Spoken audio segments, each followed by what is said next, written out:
आज ओडिशा विकास एपाक सेफा को स्वागत करुच्ची मु शुभश्री। व्यस्त जीवन में मनुष्य को टिके समय मिलूना हेले नुआ वर्ष में निजर परिवार सांगसाथी धरी कोणार्क सूर्य मंदिर बुलिबा चंद्रभागा समुद्र में गाधेबार मजा नेबा सह रामचंडी नदी में बोटिंग करी मां रामचंडी पीठी में काठचुली में बणभोजी एक नियारा। कोणार्क चंद्रभागा और रामचंडी मुहा कोणार्करू देखिबा ए रिपोर्ट। शीतुआ खरारे रामचंडी झामु जंगल काठचुली रे भोजी एक नियारा। एबे मां रामचंडी पीठ चलचंचल होईछि। हजार हजार पर्यटक माने परिवार सह धाई आसुचंती रामचंडी पीठ रे बणभोजी करी मजा नेबा पई। नाच गीत रे जमुछि एही पीठ। छात्र छात्री मानक खेलकूद रे फाटी पडुछि मां रामचंडी पीठ। बणभोजी सह बोटिंग रो मजा उठाउछंती देश विदेशर पर्यटक माने। बहुत खुशी लगी बहुत वर्ष पर सब सांग मिसिकी ये करते प्राय आम से सांग मिसलु 25 वर्ष पर एवं फिर 25 वर्ष पर फिर मिसु बहुत खुशी भी लगुच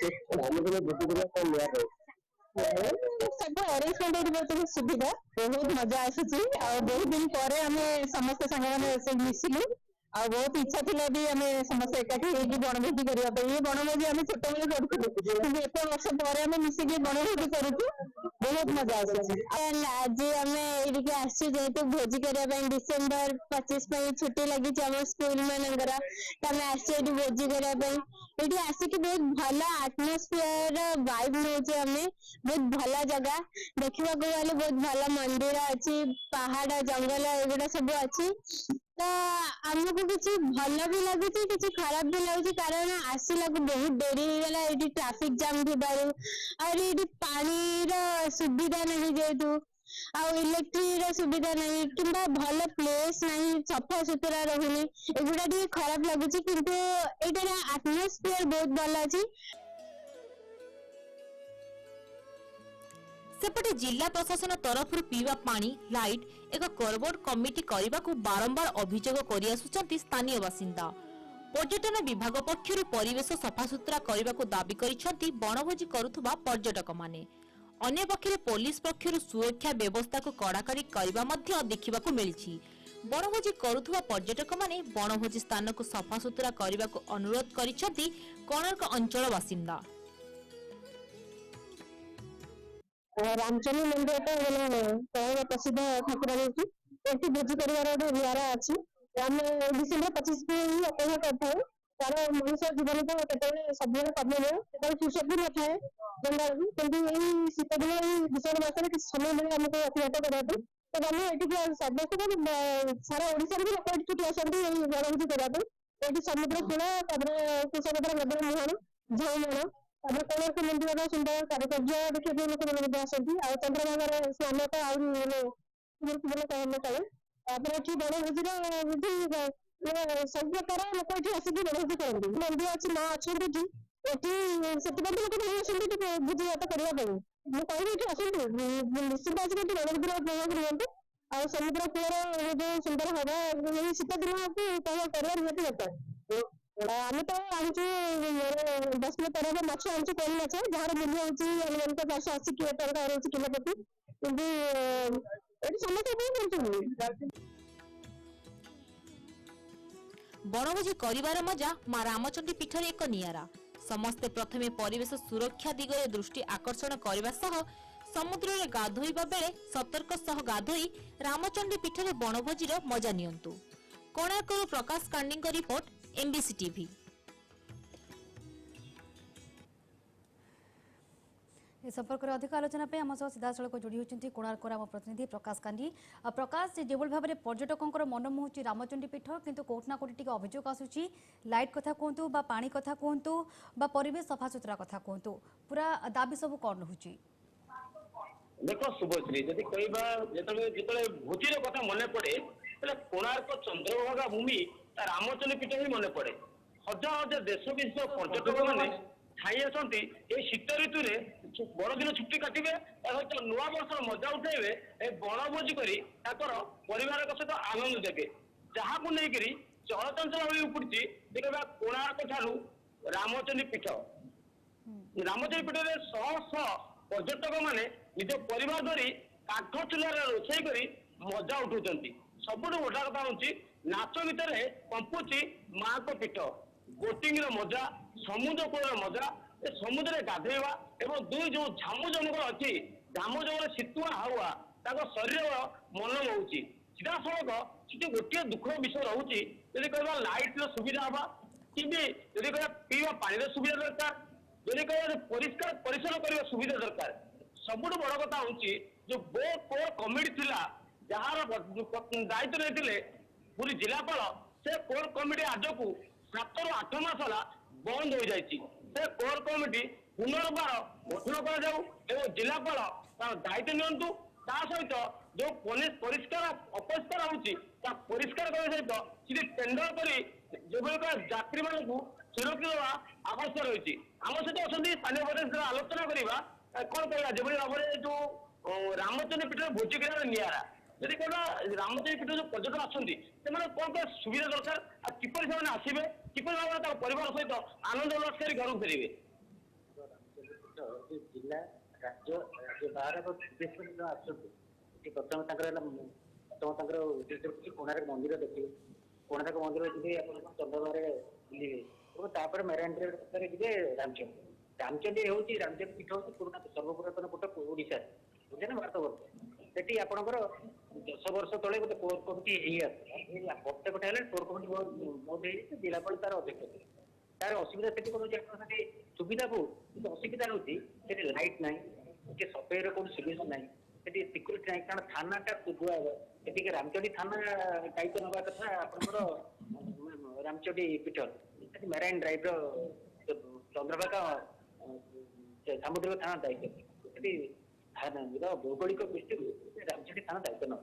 ଏବଂ ସେଠି ଆପଣ ଯୋଉ ବୋଟିଂ ର ସୁବିଧା, ଯେତେ ପ୍ରକାର ସୁବିଧା ଅଛି ତାର ସେଠି ସବୁଠାରୁ ବେଶୀ ହେଲେ ଆସୁଛନ୍ତି ରାମଚଣ୍ଡୀକୁ ରୋଷେଇ କରି ଖାଇବା ପାଇଁ ବଣଭୋଜି। ବଣଭୋଜି ନିଆରା ହେଲେ ସେଠି କାଠ ଚୁଲାରେ ରୋଷେଇ, କାଠ ଚୁଲା ରୋଷେଇ ପରେ ସେଇଟା ମଧ୍ୟ ଠିକ ରୂପେ ହଉଛି, ନିଆଁ ଲାଗି ସେଠି ଇଏ ପୋଡ଼ି ଯାଇପାରେ, ତାର ରକ୍ଷଣାବେକ୍ଷଣ ସୁବିଧା ଏବଂ ପର୍ଯ୍ୟଟନ ନିରାପତ୍ତାଟା ସେଟା ରହୁଛି। ତେଣୁ ମୋର କହିବା କଥା ସେଠି କୋର କମିଟି ହଉ, ରାମଚଣ୍ଡୀ ପୀଠର ଉନ୍ନତି ହଉ, ପର୍ଯ୍ୟଟନ ବିଭାଗ ତା ପାଇଁ ସ୍ୱତନ୍ତ୍ର ଗୋଟେ ଆର୍ଥିକ ପ୍ୟାକେଜ ଦଉଛି। ସବୁ ମନ୍ଦିରକୁ ପ୍ୟାକେଜ ଦେଲା ବେଳେ ରାମଚଣ୍ଡୀ ମନ୍ଦିର ପାଇଁ ଗୋଟେ ସ୍ୱତନ୍ତ୍ର ଭାବେ ପ୍ୟାକେଜ ହେଇଥିଲା, ଆଉ କିଛି ତାର ଉନ୍ନତି ହେଇଥିଲା। କିନ୍ତୁ ଏବେ ଆସ୍ତେ ଆସ୍ତେ ତାଙ୍କର ପ୍ରଥମ ଦାୟିତ୍ୱ ହଉଛି ତାର ପରିଚାଳନା କମିଟି ପୁନର୍ଗଠନ କରାଯାଇ ରାମଚଣ୍ଡୀଙ୍କର ଉନ୍ନତି ହବ। ତେଣୁ ପର୍ଯ୍ୟଟକ ଆଶା କରିବା ଦରକାର ଯେ ସେଠି ପର୍ଯ୍ୟଟକ ଯୋଉମାନେ ଅଛନ୍ତି ତାଙ୍କ ସୁବିଧାରେ ଏବଂ ସୁଲଭ ଭାବେ ଏବଂ ନିରାପତ୍ତାରେ ଗୋଟେ କଥା କହିଲେ ଦେଖନ୍ତୁ, ମେରାଇନ୍ ଥାନା ଦାୟିତ୍ୱ ରହିଛି, କିନ୍ତୁ ମେରାଇନ୍ ଥାନା ଦାୟିତ୍ୱ ନ ଦିଆଯାଇ ରାମଚଣ୍ଡୀ ଥାନା ଦାୟିତ୍ୱ ଅଛନ୍ତି। ରାମଚଣ୍ଡୀ ଥାନା ଅଣ୍ଡରରେ ସେ ଯେଟା ରହିଲେ ନିଶ୍ଚିତ ଭାବରେ ପର୍ଯ୍ୟଟକ ସୁରକ୍ଷା ପାଇବେ। ମେରାଇନ୍ ଥାନା କଣ କିପରି ସୁରକ୍ଷା ଦଉଛି? ନାଇଁ ମେରାଇନ୍ ଥାନା ଦେଇପାରିବନି, କାରଣ ମେରାଇନ୍ ଥାନା ସେଠି 6-7 କିଲୋମିଟର ଦୂରରେ। ରାମଚଣ୍ଡୀ ଥାନା ତାର ଦ୍ୱାର, ରାମଚଣ୍ଡୀ ଦ୍ୱାର ହଉଛି ରାମଚଣ୍ଡୀ। ମେରାଇନ୍ ଥାନାରେ ଗୋଟିଏ ପଞ୍ଚାୟତ ଆଉ କିଛି ରାମଚଣ୍ଡୀ ଥାନାରେ ସେ ପାଖର ପଞ୍ଚାୟତ ଅଛି, ତେଣୁ ସାମାନ୍ୟଟା ନାହିଁ, ଜିଓଗ୍ରାଫିକାଲି ଭୁଲ ହେଇଛି। ଡିପାର୍ଟମେଣ୍ଟ ଚାହିଁବେ ହେଇଯିବ, କିଛି ଅସୁବିଧା ନାହିଁ। ରାମଚଣ୍ଡୀ ଥାନା 2 ଦୂରରେ ରାମଚଣ୍ଡୀଙ୍କର ପୀଠ, ସେଟା ରାମଚଣ୍ଡୀ ଥାନା ଦିଆ ମେରାଇନ୍ ଆପଣ ଚନ୍ଦ୍ରଭାଗା ସାମୁଦ୍ରିକ ଥାନାରେ କିଛି କାର୍ଯ୍ୟ ଏଠୁ ସେମାନେ ଯିବେ, କିନ୍ତୁ ସେଠି ଦୁଆର ମୁହଁରେ ସେ ଜଗିପାରିବେ ନା, ନିରାପତ୍ତା ସେମାନେ ଦେବେ, ତତ୍କାଳ ଦେଇପାରିବେ, ଇଏ ତ ତତ୍କାଳ ଦେଇପାରିବେ ନା। ତେଣୁ ସେଠି ପଞ୍ଚାୟତ ବାଲା ବି ଡିମାଣ୍ଡ କରୁଛନ୍ତି, ସୁତରାଂ ପଞ୍ଚାୟତରେ ମୁଁ ସରପଞ୍ଚ ଏବଂ ନମିନି କହୁଥିଲି, ସେମାନେ କହିଲେ ରାମଚଣ୍ଡୀ ଥାନା ଆସେ ସବୁ ସୁବିଧା ହବ, ଆମର ଥାନା ପାଇଁ ବି ଦରକାର ସେଠି ରାମଚଣ୍ଡୀ ସୁରକ୍ଷା। ରାମଚଣ୍ଡୀ ଥାନାରେ ରାମଚଣ୍ଡୀ ସୁରକ୍ଷା ପାଇଁ ଦେଲେ ସବୁଠୁ ତାର ଜୁରିଡିକ୍ସନ ରାମଚଣ୍ଡୀ ଥାନା ଦରକାର। ନିଶ୍ଚିତ ଭାବରେ ଦେଖନ୍ତୁ, ସୁବିଧା ଆମ ସହିତ ଆଉ ଅଛି ପଚାରିବା ଦେଖନ୍ତୁ, ଯୋଉ ରାମଚଣ୍ଡୀରେ ଭୋଜି ଆପଣ ଆଜି ଯାଇଥିଲେ, ଭୋଜି କଲେ, କଣ ରହିଛି ଭୋଜିର ମହଲ ଆଜି କିପରି ରହିଥିଲା? ଦେଖନ୍ତୁ, ଶୀତ ସେଦିନ ଆସିଗଲେ କୋଣାର୍କ ମନ୍ଦିର ନୁହେଁ, କୋଣାର୍କ ମନ୍ଦିରକୁ ବୁଝା ସହିତ ଚନ୍ଦ୍ରଭାଗା ହଉ, ରାମଚଣ୍ଡୀ ବିଶ୍ୱ ଐତିହ୍ୟ ଜାଗା ଅଛି। କୋଣାର୍କ ବେଶୀ ଇମ୍ପୋର୍ଟାନ୍ସ ଦେବା କଥା, ଯେହେତୁ ବିସ୍ତୀର୍ଣ୍ଣ ଉପରେ କୋଣାର୍କ ରାମଚଣ୍ଡୀ ଖଣ୍ଡି ଭିତରେ ଅନ୍ୟତମ, ତେଣୁ ତାଙ୍କ ଅଗ୍ରାଧିକାର କିନ୍ତୁ ଆମର ରାମଚଣ୍ଡୀ ଥାନାକୁ ଟିକେ ଅଗ୍ରାଧିକାର ଦିଆଯାଉଛି, ବହୁତ ଖର୍ଚ୍ଚ କରାଯାଉଛି। କଲେକ୍ଟରଙ୍କୁ ସେଥିରେ ସର୍ବତ କରାଯାଉ, ଆଉ ଗୋଟେ ସପିଂ କାର୍ଯ୍ୟକ୍ରମ ପ୍ରତି ମାସରେ କରାଯାଉ, ଯେହେତୁ ସେଟା ଆବର୍ଜନା ଇତ୍ୟାଦି ଲାଇଭ୍ ଷ୍ଟେସନ କରାଯାଉଛି। ଲକ୍ଷ ଲକ୍ଷ ଲୋକ ବର୍ତ୍ତମାନ ଆସିଥାନ୍ତି, ଯାଇଥିଲୁ କୋଣାର୍କ କିନ୍ତୁ ବହୁତ ଲକ୍ଷାଧିକ ଲୋକ ଆଜି ଆସିଥିଲେ। ବୋଟିଂ ସିଷ୍ଟମ ହଉ, କୋଣାର୍କରେ ଗୋଟେ ସ୍ୱତନ୍ତ୍ର ଗୋଟେ ଆର୍ଟିଫିସିଆଲ ଲେକ୍ କରାଯାଉ, ଯାଇକି ଆଉ କୋଣାର୍କ ଉନ୍ନତିକରଣ ହଉ, ହୋଟେଲ ଶିଳ୍ପ କରାଯାଉ, ଯେହେତୁ ଲକ୍ଷ ଲକ୍ଷ ଲୋକ ପ୍ରତି ଦେଖନ୍ତୁ, ରାଜ୍ୟ ସରକାରଙ୍କ ଠାରୁ ଯଦି କହିବା 209 କୋଟି ଟଙ୍କା ଯଦି କହିବା କୋଣାର୍କ ଡେଭଲପମେଣ୍ଟ ପାଇଁ ଆସିଥିଲା, ଯଦି ରାମଚଣ୍ଡୀ ପାଇଁ ଆସିଥିଲା 65 ଲକ୍ଷ କୋଟି ଟଙ୍କା ଯଦି ଡେଭଲପମେଣ୍ଟ କରାଯାଉଛି, ତା ସହିତ ଆଉ କଣ ଡେଭଲପମେଣ୍ଟ କରାଗଲେ ନିଶ୍ଚିତ ଭାବରେ ପର୍ଯ୍ୟଟକ ମାନେ ଖୁସି ଅନୁଭବ କରିବେ? ଏଠି ବର୍ତ୍ତମାନ କୋଣାର୍କର ରହଣି ଚଳିବାର ସୁବିଧା ନାହିଁ। କୋଣାର୍କ ଗୋଟେ ଇଣ୍ଟରନ୍ୟାସନାଲ ହୋଟେଲ କରାଯାଉ ଯେହେତୁ ରହିବେ। ରାମଚଣ୍ଡୀରେ ବହୁତ ଲୋକ ଲକ୍ଷ ଲକ୍ଷ ଲୋକ ଆସନ୍ତି।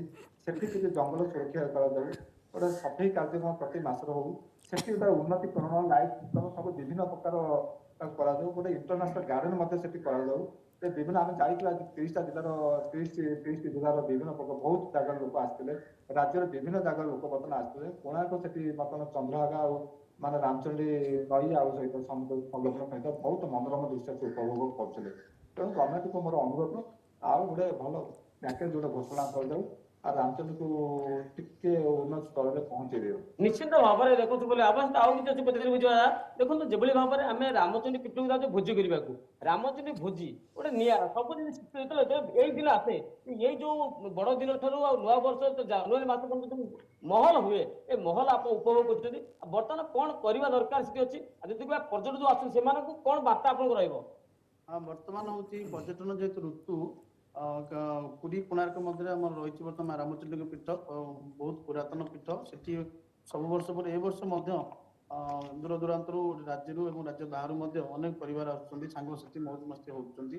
ଆଉ ସେଠି ବିଭିନ୍ନ ପ୍ରକାର ସାଂସ୍କୃତିକ କାର୍ଯ୍ୟକ୍ରମ ମଧ୍ୟ ଭଲ ମନ୍ଦ ହୁଏ। କିନ୍ତୁ ବର୍ତ୍ତମାନ ସ୍ଥିତି ଯାହା ରହିଛି ସେଠି ପରିଷ୍କାର ଏକ ପ୍ରକାର ବିଚ୍ଛିନ୍ନ କହିଲେ ଭୁଲ ହେବ ନାହିଁ ଏବଂ ସେଠିର ଜଳ ସମସ୍ୟା ରହୁଛି। ସେଠି ସନ୍ଧ୍ୟା ହେଲେ ଆଲୋକରଣ ସମସ୍ୟା ରହୁଛି। ସେଠି ପୋଲିସ ବିଭାଗର ଦ୍ୱାରା ଯୋଉ ପର୍ଯ୍ୟଟକ ମାନଙ୍କୁ ଯୋଉ ସୁରକ୍ଷା ଦେବା କଥା ପୋଲିସ ବିଭାଗ ଦ୍ୱାରା ଟିକେ ତ୍ରୁଟି ରହୁଛି।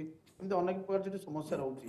ଆମେ ବର୍ତ୍ତମାନ ପାଇଁ ଦାବି କରୁଛୁ ଯେ ପୂର୍ବ ବର୍ଷ ପରି ଯେଉଁ ସମନ୍ୱୟ କମିଟି ଥିଲା ଜିଲ୍ଲାପାଳ ଏଥିରେ ଅଧିକ ଥିଲେ ଏବଂ ସ୍ଥାନୀୟ ସରପଞ୍ଚ ହୁଅନ୍ତୁ କି ଉପାଧ୍ୟକ୍ଷ ହୁଅନ୍ତୁ କି ଆମର ସେଠି ସମିତି ସଭ୍ୟ ହୁଅନ୍ତୁ କି ସାଧାରଣ ପବ୍ଲିକ ହୁଅନ୍ତୁ ସେବାୟତ ହୁଅନ୍ତୁ ଏମାନଙ୍କୁ ପୁଣି ଥରେ ପୁନର୍ବାର ଏକାଠି କରି ଏକ କମିଟି ଗଠନ କରାଯାଉ, ଯାହାଫଳରେ ବିଭିନ୍ନ ପ୍ରକାର ସୁବିଧା ଯୋଉ ଆସୁଛି ପର୍ଯ୍ୟଟକ ମାନେ ପାଇବେ ଏବଂ ପର୍ଯ୍ୟଟକଙ୍କର ସୁବିଧା ମଧ୍ୟ ଦୂର ହେବ। ଯୋଉ ଅପରିଷ୍କାର ହଉଛି ଏ ଯୋଉ ଯଦି ଗୋଟେ ଜଙ୍ଗଲ ଜୀବ ହରିଣ କଥା କହିବା ଯଦି କହିବା ବାଘ ଭାଲୁ ଯୋଉଭଳି ଆମର ଅଞ୍ଚଳରେ ଯୋଉଭଳି ଜୀବଜନ୍ତୁ ଅଛନ୍ତି ସେମାନଙ୍କ ପ୍ରତି କିଛି କ୍ଷତି କରୁନି? ସେ ଯୋଉ ମାଂସ କଣ୍ଟା ହଉ ଯୋଉ ମାଛ କଣ୍ଟା ହଉ ଖାଉଛନ୍ତି ଯୋଉଭଳି ହଇରାଣ ହଉଛନ୍ତି ନା ହଉନାହାନ୍ତି? ନିଶ୍ଚିତ ଭାବରେ ପରିଷ୍କାର ଯେହେତୁ ଆମର ଅପରିଚ୍ଛନ୍ନ ରହୁଛି ସେଠି ସଫେଇର କୌଣସି ପ୍ରକାର କାର୍ଯ୍ୟକ୍ରମ ହଉନି, ସଫେଇ ହଉନି। ପ୍ରତି ସପ୍ତାହକୁ ଥରେ ସେଠି ସଫେଇ କରିବା କଥା କି 2 ଦିନ ଛଡା 3 ଦିନ ଛଡା ଯେହେତୁ ଶହ ଶହ ପର୍ଯ୍ୟଟକ ଆସୁଛନ୍ତି ସେଠି ବଣଭୋଜି କରୁଛନ୍ତି ପ୍ରତିଦିନ ମଧ୍ୟ ସଫେଇ କରିବା କଥା। ଯେହେତୁ ସଫେଇ କାର୍ଯ୍ୟକ୍ରମ ହଉନି କିନ୍ତୁ ଆମ ଜଙ୍ଗଲ ମଧ୍ୟରେ ଯୋଉ ବନ୍ୟଜନ୍ତୁ ମାନେ ରହୁଛନ୍ତି ତାଙ୍କ ଜୀବନ ପ୍ରତି ଏକ ପ୍ରକାର ବିପଦ ରହୁଛି। କେତେବେଳେ ପଲିଥିନ୍ ଖାଇ ଦଉଛନ୍ତି, କେତେବେଳେ ପ୍ଲାଷ୍ଟିକ ଖାଇ ଦଉଛନ୍ତି, ବିଭିନ୍ନ ପ୍ରକାର ଦ୍ରବ୍ୟବସ୍ତୁ ପଡିକି ରହୁଛି ଯାହାଫଳରେ ତାଙ୍କର ମଧ୍ୟ ବି କ୍ଷତିଗ୍ରସ୍ତ ହଉଛି। ନିଶ୍ଚିତ ଭାବରେ ଆମ ସହିତ ଆଉ ମଧ୍ୟ ସ୍ଥାନୀୟ ପଚାର ଜାଗା ଦେଖନ୍ତୁ ଯୋଉ କହିବାରେ ରାମଚଣ୍ଡୀ ଭୋଜି ସମ୍ପୂର୍ଣ୍ଣ ନିଆରା ଭୋଜି କହିଲେ ଅତ୍ୟୁକ୍ତି ହେବନି। ଯଦି ସାରା ପୁରୀ ଜିଲ୍ଲାରେ ସମସ୍ତେ ଆସନ୍ତି ରାମଚଣ୍ଡୀ ଭୋଜି କରନ୍ତି ଆଉ ଚନ୍ଦ୍ରଭାଗା ସମୁଦ୍ରରେ ଗାଧାନ୍ତି, ଯଦି କହିବା ଯୋଉ ଚନ୍ଦ୍ରଭାଗା ଯୋଉ କୋଣାର୍କ ସୂର୍ଯ୍ୟ ମନ୍ଦିର ମଧ୍ୟ କାରୁକାର୍ଯ୍ୟ ଦର୍ଶନ କରୁଛନ୍ତି, ତା ସହିତ ଯୋଉ ଜଙ୍ଗଲ ମଧ୍ୟରେ କାଠ ଚୁଲି ରୋଷେଇ କେତେ ନିଆରା ରୋଷେଇ ଅଛି ଆଉ ସେ ନିଆରା ରୋଷେଇ କିଭଳି ଯଦି କହିବା ପର୍ଯ୍ୟଟକ ମାନେ ଯୋଉ ବଣଭୋଜି କରି ଆସନ୍ତି ସେମାନେ କିଭଳି ଭାବେ ଅନୁଭବ କରନ୍ତି? এটা কেবল পুରୀ ଜିଲ୍ଲାର ନୁହେଁ, ଓଡ଼ିଶାର ଏ ସ୍ୱର୍ଣ୍ଣ ତ୍ରିଭୁଜ ଓଡ଼ିଶା ପର୍ଯ୍ୟଟନ କ୍ଷେତ୍ରରେ ଇଏ ସ୍ୱର୍ଣ୍ଣ ତ୍ରିଭୁଜ ରହିଛି ଭୁବନେଶ୍ୱର, ପୁରୀ, କୋଣାର୍କ। ଗୋଟେ ଦିନରେ ଯଦି ଆସିବେ ପର୍ଯ୍ୟଟକ ତାଙ୍କ ଫ୍ୟାମିଲି ନେଇକି 3ଟି ଜାଗା ବୁଲି ପାରିବେ। ତା ସହିତ 3ଟି ଜାଗା ବୁଲି ମନ୍ଦିର ବୁଲିବା ସହିତ କୋଣାର୍କ ସୂର୍ଯ୍ୟ ମନ୍ଦିର ଏବଂ ପିକନିକ କରିବା ସହିତ ବୋଟିଂ ସମୁଦ୍ର ମଜା ନେବା ପାଇଁ ଏଭଳି ଉପକୃଷ୍ଟ ଜାଗା ସାରା ଭାରତ ବର୍ଷରେ ବହୁତ କମ ଦେଖିବାକୁ ମିଳେ। ଓଡ଼ିଶାର ଏଟା ଶ୍ରେଷ୍ଠ ପିକନିକ ସ୍ଥଳ ମୁଁ କହିବି ରାମଚଣ୍ଡୀ। ଏଠି ଯେକୌଣସି ପର୍ଯ୍ୟଟକ ତାଙ୍କ ପରିବାରକୁ ଆସିପାରିବେ, ସାଙ୍ଗସାଥି ମାନଙ୍କୁ ଧରିକି ଆସିପାରିବେ। କୋଣାର୍କ ସୂର୍ଯ୍ୟ ମନ୍ଦିର ବୁଲି ଜଗନ୍ନାଥ ଦର୍ଶନ କରିସାରିବା ପରେ କିମ୍ବା ଯେକୌଣସି ଉପାୟରେ ସେମାନେ ରାମଚଣ୍ଡୀ ପୀଠରେ ପିକନିକ କରିପାରିବେ। ଯୋଉ ବାଲି ରହିଛି ବାଲୁକା ସଜ୍ଜା ରହିଛି ତା ଉପରେ ଭୋଜି କରିପାରିବେ। ଝାଉଁ ବଣରେ ଯୋଉ ମଜା ଅଛି ଏସବୁ ବ୍ୟବସ୍ଥା ଅତ୍ୟନ୍ତ ଉଚ୍ଚକୋଟୀର ପର୍ଯ୍ୟଟନ ସ୍ଥଳୀ। ଏହା ପାଇଁ ପର୍ଯ୍ୟଟନ ବିକାଶ ଯେହେତୁ ହେଉଛି କୋଣାର୍କ ରାମଚଣ୍ଡୀ ଚନ୍ଦ୍ରଭାଗା ଆଗକୁ କରାଯିବ ଏ ପ୍ରତି ସରକାର ଦୃଷ୍ଟି ଦେବା ଉଚିତ ଏବଂ ସମସ୍ତ ବ୍ୟବସ୍ଥା ମଧ୍ୟ ସେଠି ଗୋଟେ ରହଣୀ ପାଇଁ ମଧ୍ୟ କଟେଜ କରିହେବ। ଯୋଉ ଇକୋ ଟୁରିଜିମ ହିସାବରେ କଟେଜ କରିହେବ ରାମଚଣ୍ଡୀରେ ଗୋଟେ ବହୁତ ବଡ ଇକୋ ଟୁରିଜିମ ସେଠି ବୋଟିଂ ଠୁ ଆରମ୍ଭ କରି ଝାଉଁ ବଣ ଆଉ ଅଲିଭ ରିଡେ ଡଲଫିନ ରାଜ୍ୟ ସରକାର ନିହାତି ଭାବରେ ପ୍ରକାଶ ବିଭିନ୍ନ ପ୍ରକାର ସୌନ୍ଦର୍ଯ୍ୟର ଉପଭୋଗ କରୁଛନ୍ତି, ତା ସହିତ ମାଙ୍କର ଦର୍ଶନ ମଧ୍ୟ କରୁଛନ୍ତି, କିନ୍ତୁ କୋଉଠି ନା କୋଉଠି ଛୋଟ ଛୋଟ ଅଭିଯୋଗ ମଧ୍ୟ ଆସୁଛି ପରିବେଶକୁ ସଫାସୁତୁରା ରଖାଯାଉ ନାହିଁ କି ଲାଇଟ୍ ଆଉ ପାନୀୟ ଜଳର ମଧ୍ୟ ବ୍ୟବସ୍ଥା କରାଯାଉ ନାହିଁ। ବହୁତ ବହୁତ ଧନ୍ୟବାଦ ପ୍ରକାଶ ଆପଣଙ୍କର ସମସ୍ତ ସୂଚନା ପାଇଁ।